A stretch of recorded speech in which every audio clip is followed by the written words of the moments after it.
respeto, admiro, a quien queremos en casa, en familia, y no me refiero nada más por cuestiones laborales, a quien mi mamá seguramente extraña para el karaoke, el doctor Jesús López Almejo, a quien saludo con mucho gusto. Ya te balconeé, Jesús, ¿cómo estás? Te saludo con mucho gusto, un abrazo. ¿Qué tal, estimado Vicente? Pues listos, como siempre, para darle el análisis como cada viernes. Oye, querido Jesús, como profesor de Relaciones Internacionales te tengo que preguntar, mira, yo hablando de migrantes y hablando de estas cosas, México le está dando asilo político a 2 perseguidos por la justicia de El Salvador y bueno, pues también hay que revisar a quién se le ofrece asilo político. Hay polémica en la Secretaría de Relaciones Exteriores por la agregaduría, se están abriendo también las puertas de México para las mujeres perseguidas por el régimen del Talibán desde Afganistán. En fin, hay muchos temas por donde le quieras entrar, Jesús. Pues fíjate, Vicente, ahora que lo mencionas, me parece que es bastante peligroso y bastante riesgoso que una tradición como la que tiene México de asilar políticamente a perseguidos por regímenes autoritarios, de brindar oportunidad a aquellos políticos de Centro, Sudamérica y del mundo en general que buscan en México este refugio que les proteja de sus adversarios políticos. Me parece que una cosa es eso y que es muy importante que México lo siga manteniendo, y la otra cosa es no elaborar una adecuada investigación acerca de los personajes que recibimos y que termine convirtiéndose el asilo político en una imagen que deteriore la filosofía del presidente de López Obrador en este caso, que es el combate a la corrupción. Si el combate a la corrupción no hubiera sido tan importante en las campañas electorales, probablemente pasaría desapercibido. Sin embargo, en este momento hay un revuelo muy importante en los medios de comunicación en El Salvador, porque pues tú sabes que está teniendo lugar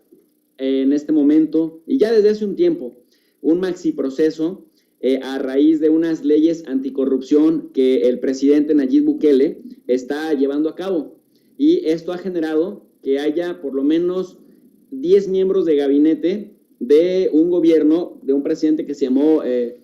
Mauricio Funes, que se fue en 2016 a Nicaragua y se hizo ya nicaragüense, y su vicepresidente, que posteriormente fue presidente también de El Salvador, que de hecho se llama Salvador Sánchez Serén,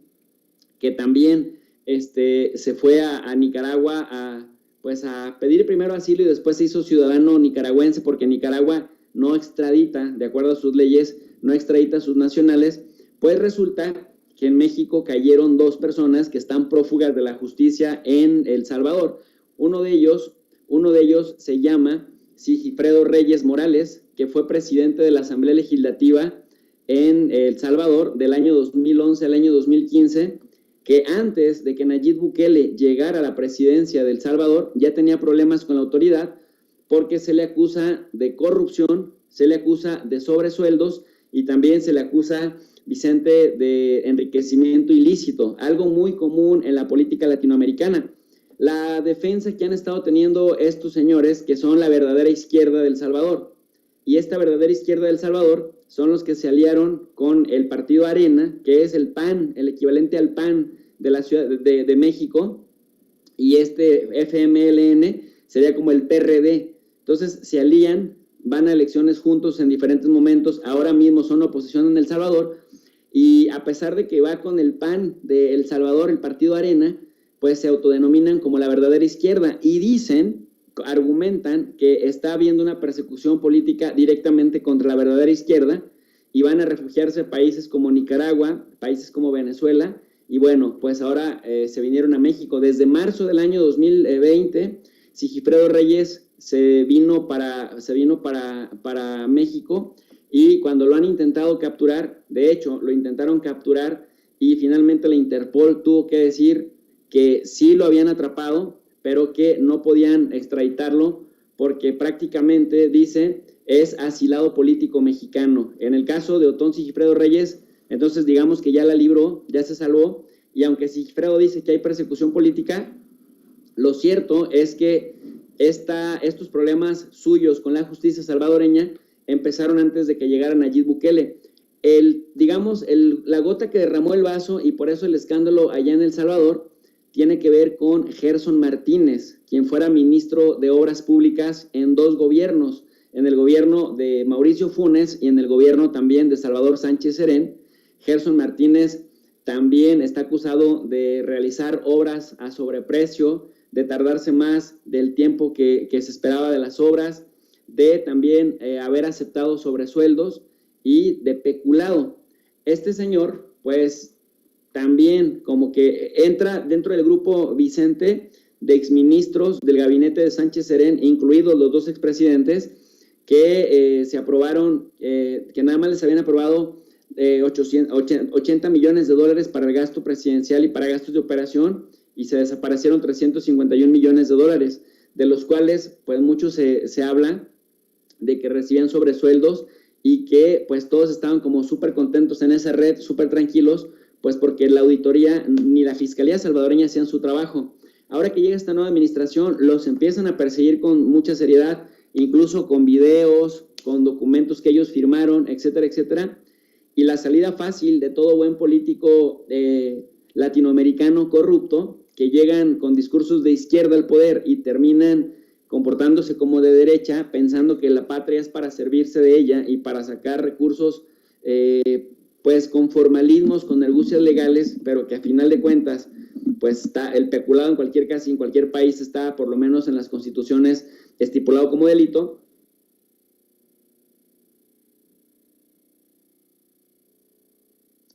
Te escucho, Jesús. Jesús, te escucho. Bueno, creo que perdimos audio, sonido directamente desde la fuente, desde el dispositivo con el profesor Jesús López Almejo, el doctor Jesús López Almejo, profesor de Relaciones Internacionales, durante su análisis, durante su exposición aquí en Sin Censura. Vamos a ver si logramos recuperar la comunicación con el profesor Jesús López Almejo. Si no, vamos a restablecerlo, y en la medida en que regrese, vamos a conectarnos nuevamente con él. Confírmenme, compañeros, si logramos la conexión. Si no, déjenme compartir más información con ustedes. Me dicen que ya está el doctor Jesús López Almejo. Doctor, te perdimos algunos segundos, te seguimos escuchando. Sí, me quedé exactamente en la parte en la que decía que como buenos políticos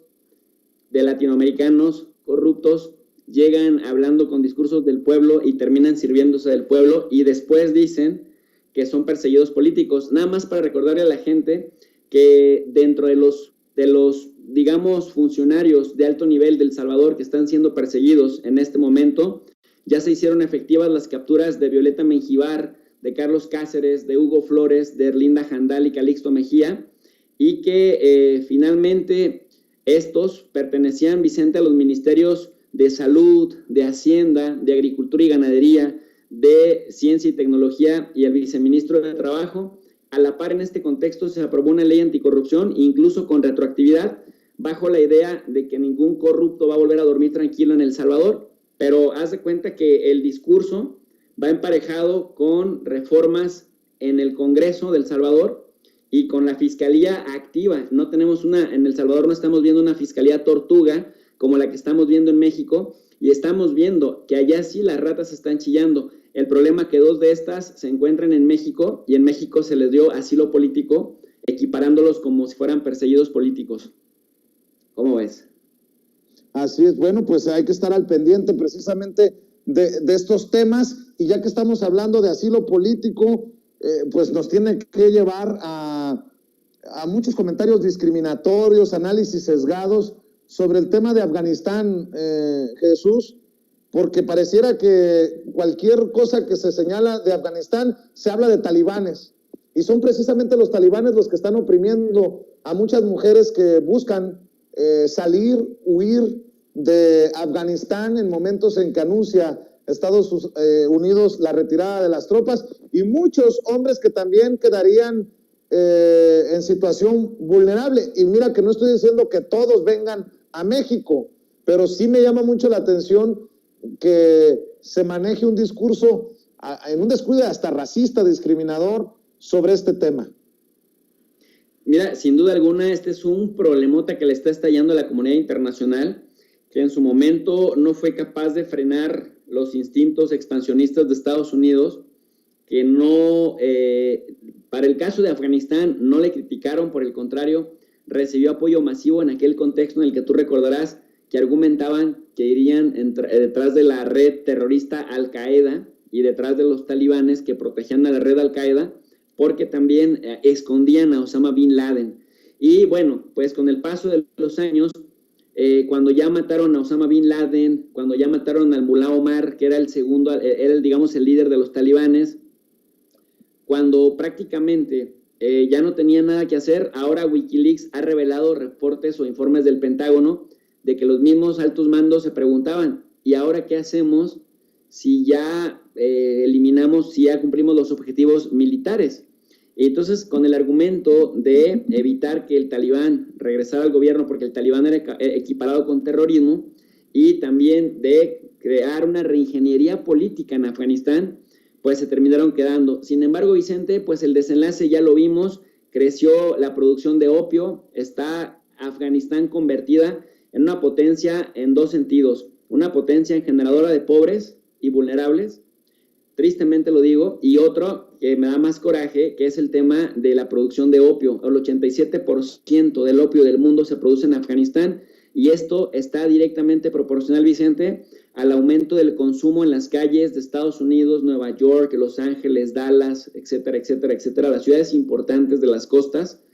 los centros financieros de Estados Unidos, las locomotoras que arrastran la economía estadounidense. Ha aumentado el consumo de opioides, particularmente el de la heroína, y tienes como consecuencia 227 muertos al día en los últimos 3 años. Esto te habla de que finalmente también les alcance el karma. Pero la pregunta es, detrás de esto, ¿cuáles son las élites políticas, militares, empresariales que se benefician económicamente? ¿Por qué? Porque no les ha importado romper el tejido social de un país como Afganistán, no les ha importado seguir enviciando a parte de la sociedad estadounidense. Y por otro lado, el caso de la sociedad afgana, Vicente, es muy preocupante, porque incluso por mucho que los estadounidenses habían presumido que con ellos los afganos tuvieron un poco de democracia, que las mujeres se pudieron quitar el velo, que pudieron estudiar, que pudieron andar libres en la calle, bueno, vemos que los avances fueron bastante modestos en comparación al daño estructural que dejaron, y que ahora con el preso del talibán, que se convirtieron en vendedores de armas, que se convirtieron en vendedores de opio, y que traen una filosofía incluso pues muchísimo más sagaz que la de los años 2001, porque ahora ya le saben a la tecnología, porque ya llevan 20 años en el terreno, porque ya tienen una idea compacta del tipo de gobierno que quieren, pues van a generar una catarsis muy importante en lo que yo he considerado, Vicente, y he denominado un apartheid de género. Así como en Estados Unidos, antes de 1965, se separaba racialmente a los negros de los blancos, y un negro no podía ni estudiar en una universidad de blancos, no se podía sentar en un autobús de blancos, no podía entrar a un restaurante y salirse de las áreas que les eran permitidos a los negros. Y que pasaba esto también en Sudáfrica con el régimen criminal del apartheid de los Afrikaners, que finalmente a Sudáfrica la comunidad internacional lo terminó castigando. En el caso de Afganistán, el criterio es el género. Este apartheid en contra de las mujeres, que es importante, que muchos lo están gritando a los 4 vientos, pero que en el terreno poco se está haciendo. ¿Y por qué le llamo apartheid, Vicente? Porque revisando las experiencias en Herat, en Kandahar, en Jalalabad y en el mismo Kabul, ya empiezan a salir reportes de que los talibanes han ido casa por casa censando en estas casas para ver cuántas mujeres hay, entre niñas y mujeres que están casadas. No puedo decir que sean muy mayores, porque en Afganistán una tercera parte de las mujeres, estamos hablando como del 35%, son obligadas a casarse antes de los 16 años, de tal suerte que cuando llegan a 17 o 18 ya tienen por lo menos 1 o 2 hijos, y esto pues finalmente las ata. Mira, Vicente, si me permites, hay 29 restricciones, no las voy a mencionar todas, pero sí las que considero que son terribles, ¿no? O sea, todas son terribles, pero las que son como más estructurales. Una de ellas es que, por ejemplo, las mujeres no pueden trabajar formalmente y no pueden estar fuera de su casa, con excepción, esto de unas pocas horas, de enfermeras y de médicas, esto si la situación así lo requiere. Está también la prohibición de cualquier tipo de actividad de las mujeres fuera de casa, a no ser que vayan acompañados o por su hijo, o por su padre, o por su hermano, o por su marido. Está también la prohibición de cerrar tratos con comerciantes hombres. No pueden tener ningún tipo de contacto con los hombres. Tampoco pueden ser tratadas, así se vayan muriendo, por un doctor, por un médico que sea hombre. Así vaya con el marido. Las mujeres tampoco pueden estudiar en escuelas o en universidades o en ninguna institución educativa. Y por otro lado, tienen que tener un velo largo que se le conoce como burka para que ninguna parte de su cuerpo salga, ni siquiera sus manos, ni siquiera sus talones, sus tobillos. Se les pueden dar azotes, palizas y abusos verbales si no cumplen con las reglas, ya no digamos del Islam, porque esto no es islámico, esto es del Talibán, una interpretación bastante arcaica. Hay azotes en públicos también contra mujeres que no oculten sus tobillos, lapidación pública contra las mujeres acusadas de mantener relaciones sexuales fuera del matrimonio, es decir, que las matan a pedradas, prohibición del uso de cosméticos, prohibición de hablar o estrechar las manos a varones que no sean sus protectores, es decir, su padre, su hermano, su marido, su hijo, prohibición a las mujeres de reír en voz alta, imagínate, prohibición a las mujeres de llevar zapatos con tacones, prohibición también a generar sonidos al caminar, se les prohíbe andar en taxi, se les prohíbe también tener radio, televisión o reuniones públicas de cualquier tipo, así como practicar deportes en cualquier centro deportivo. Tienen prohibido andar en bicicleta o en motocicleta, también tienen prohibido vestir indumentarias de colores vistosos, no pueden reunirse con motivo de festividades con otras familias en donde haya otros hombres que no sean sus hombres cercanos. Está también la modificación de toda la nomenclatura en las calles. Ninguna calle puede tener nombre de mujer, ningún jardín, ninguna plaza pública. También está la prohibición de asomarse a los balcones o a sus ventanas de sus casas. Por supuesto que tampoco pueden, que los sastres, cuando les vayan a hacer un traje, les pueden tomar medidas. Por otro lado, no pueden acceder a baños públicos y por otro lado, tampoco pueden ser fotografiadas ni filmadas, ni puede haber imágenes de mujeres impresas en revistas, en libros o en los anuncios públicos que están en las calles. Ahora, uno diría, bueno, esto es tremendo, sí, porque estamos viendo que en pleno 2021 se están llevando a cabo prácticas de la Segunda Guerra Mundial o prácticas del siglo XIX o prácticas incluso de la Inquisición, una cosa de verdad sacada de toda realidad, pero también hay problemas con los hombres. A los hombres también se les prohíbe escuchar música, se les prohíbe ver películas, televisión y videos, se les prohíbe celebrar el Año Nuevo, se les prohíbe también a los hombres celebrar el Día Internacional del Trabajo y por otro lado el hombre tiene la obligación, ojo, de raparse, de dejarse la barba, por lo menos lo que le sobra del puño. Los hombres también tienen que acudir a las mezquitas 5 veces al día. No pueden adiestrar aves y no pueden volar cometas. El volar cometas en Kabul, por ejemplo, era un deporte nacional prácticamente, que se eliminó esta práctica con la llegada de los talibanes. Hay una película muy famosa que la gente puede tener una idea de esto que estoy mencionando, que se llama Cometas en el Cielo. Es bastante triste, bastante fuerte la temática, pero habla justamente de cómo cambió la vida social en Afganistán, el cual era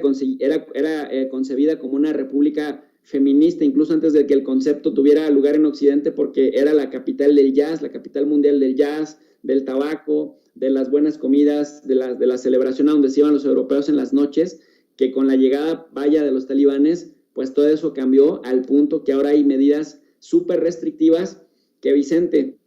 si la comunidad internacional de verdad no se pone las pilas y no cambia, digamos, los esquemas farsantes de la ocupación estadounidense, sí estamos a punto de ser testigos silenciosos de verdaderas tragedias humanitarias en Afganistán, en donde las mujeres serían prácticamente las más vulnerables. Por eso yo considero que un criterio, más allá de si fueron colaboradores con la ocupación, si fueron traductores, si fueron consultores, tendría que ser que a toda mujer afgana que solicite asilo, que solicite refugio, con todos sus hijos para que no se rompan las familias, pero por lo menos salvar a las mujeres y salvar a sus familias, porque sí están en un verdadero riesgo con este régimen, que por cierto también pone en riesgo la misma credibilidad de la fe islámica, porque no es representativo de la fe islámica, solo el 1%, es más representativo de la interpretación de Arabia Saudita, que es superaliado de Estados Unidos, que de la fe islámica en general, y se puede también desatar una islamofobia en el mundo que puede desatar ataques contra comunidades islámicas en todo el orbe, Vicente. Así es. Oye, Jesús, y para cerrar un tema que está candente por la declaración del presidente Andrés Manuel López Obrador de que le va a sugerir al secretario de Relaciones Exteriores, Marcelo Ebrard, que sea una poetisa indígena la que nos represente, que sea la agregada cultural de la Embajada de México en España y no Brenda Lozano, nada más para echarle más leña al fuego, lo que publica Gabriela Warkentin, esta comunicadora de W Radio, que escribe: querida Brenda Lozano, te abrazo muy muy fuerte, se vale la crítica a tu nombramiento, faltaba más, pero la sucia y sexista guerra de estiércol en tu contra solo retrata a quienes se han regodeado en ella, vuelan buenas vibras para ti. O sea que somos sexistas nosotros, tú y yo, por pedir congruencia ante una clara opositora a la Cuarta Transformación, que no pueden representar este gobierno si está en contra de lo que representa, de lo que lleva este gobierno por delante, Jesús. Mira, estimado Vicente, gente como Gabriela Warkentin, que son feministas trasnochadas, como Adela Micha, que le piden al mundo que rompa el pacto patriarcal, heteronormado, y que linchan a cualquier hombre que se atreva a hacer una crítica a este tipo de incoherencias, pero que luego vemos a Adela Micha que no rompe el pacto con los Han Rong, por ejemplo, o a esta misma gente que cuando alguno de sus círculos cercanos es acusado de algo, jamás dicen algo y siguen manteniendo la amistad. Pues su argumento más banal y trasnochado es acusar de sexista a quien se atreve a cuestionar una incoherencia olímpica como esta que estuvimos viendo de Brenda Lozano. ¿Y por qué digo esto, Vicente? Porque es falso que se le haya criticado a Brenda Lozano únicamente porque es mujer. Para empezar, ese no es el criterio. 2, es falso que solo hombres la hayan criticado. La criticaron muchas mujeres y muchas de esas mujeres también son feministas y son además activistas muy representativas de estos movimientos del 8 de marzo, del 25 de noviembre, etcétera, etcétera. Entonces, ahí se cae el argumento. Lo que esta autodenominada élite no ha entendido es que los tiempos han cambiado, es que las redes sociales han venido a meterle presión a los medios de comunicación tradicionales que, aliados a ciertas cúpulas académicas, a ciertas cúpulas culturales, a ciertas cúpulas de supuestos intelectuales, y digo supuestos intelectuales, Vicente, porque cuando tú ves la calidad del trabajo que realizan, pues hay muchas mejores obras fuera de estos reflectores y fuera de estos lentes que generalmente nunca pasan en las editoriales, porque los criterios de las editoriales pues son más económicos que enfocados en la calidad académica del producto que se les lleva. Entonces vas viendo cómo las élites académicas, con los gobiernos estatales, con los gobiernos federales, con ciertos personajes que mueven hilos, con las ONGs, etcétera, van acomodando sus cuadros y van acomodando a su gente, y tuvieron el descaro incluso de seleccionar a una persona, ya ni siquiera voy a decir mujer, a una persona que desde que el presidente López Obrador llegó a la presidencia lo ha estado atacando, pero no estamos hablando de una sátira política que es válida, una sátira política fina o una crítica con argumentos sustanciales. No, se ha dedicado a reproducir la personalidad de Denise Dresser, que ya es mucho decir, y de los susodichos, de los lozanos, ¿no?, que critican por criticar, pero además que lo hacen de una manera iracunda. Entonces, ¿en qué cabeza cabe, pensando en este señor Márquez y también pensando en el mismo Marcelo Ebrard, que ha guardado un silencio pasmoso, un silencio estrepitoso y que es bastante decepcionante, porque sería, si Marcelo Ebrard fuera tan leal al presidente, tendría que ser el primero en cuidar que nadie de las personas que son feroces anti-AMLO puedan estar, digamos, en una posición en donde puedan hacerle daño a la transformación que se supone que se está impulsando. ¿Sí me explico? Va más allá, Vicente, de que si Márquez es tu gran amigo, va más allá de que si Jorge Fernández era su cuatacho, va más allá de si Marcelo Ebrard es amigo de Sergio Sarmiento, de Wackerting, de Denise Merker y de toda esta gente que se dedica a trastabillar al presidente. Y no estoy refiriéndome a que lo critiquen, porque eso se vale. Me estoy refiriendo a que intentan reducir los efectos de la cuarta transformación de la que se supone que Ebrard es parte, y el presidente ha dicho algo muy claro, Vicente. Ha dicho, la patria es primero, y ni siquiera yo voy a salir en defensa de mis hermanos, de mis hijos. El único que responde es del más chiquito, el que es menor de edad, Jesús Ernesto, ni de su esposa. Entonces, ¿por qué si el presidente está poniendo el ejemplo de que no mete las manos al fuego ni por su familia, de pronto gente como Marcelo se aferra a guardar un silencio defensor de tipejos como Márquez, que primero, con la despedida arbitraria de su anterior amigo Jorge Fernández, y después con el nombramiento arbitrario de una persona iracunda anti-AMLO, y luego después va, renuncia y dices, bueno, hay un grado de honor, hay un grado de coherencia, pero luego sale con una cartita pedorra en donde se pone a tirarle cajeta a Pedro Salmerón, humillando la inteligencia de la gente, despreciando la crítica pública inteligente y desoyendo todo sentido de lógica, de coherencia, de que no puedes meter ahí a una persona que abiertamente durante 3 años ha agredido al presidente. Es una gran falta de respeto, doble, y que me parece que hubiera habido un poco más de honor si el señor nada más hubiera renunciado y ya se queda callado, a salir con una cartita pedorra, sin sentido, en donde al final, pues no, ni siquiera tiene el termómetro bien aceitado, Vicente. Entonces, eso por un lado, que les tiene que quedar claro, les tiene que empezar a quedar claro a los de la 4T, por lo menos, ya que vemos que en la oposición no hay coherencia de ningún tipo, que la patria es primero y que mientras sigan pensando en los intereses parroquiales, van a seguir decepcionando a la gente. Si López Obrador por algo logró amotinar una gran cantidad de apoyo social desde las bases en el año 2018, fue precisamente por anteponer un interés nacional a un interés personal. Pero buena parte de sus allegados están rascando y jalando agua para su molino antes que empezar en términos de un proyecto de nación. Y eso me parece que en realidad es hacer el trabajo sucio a la oposición, que no ha dejado de trabajar cada día de esta administración para derrocar a este gobierno o para desprestigiarlo, y para, por medio de desprestigio, de calumnias, de campañas tremendas, infames, volver al poder. Es decir, en lugar de convertirse en una oposición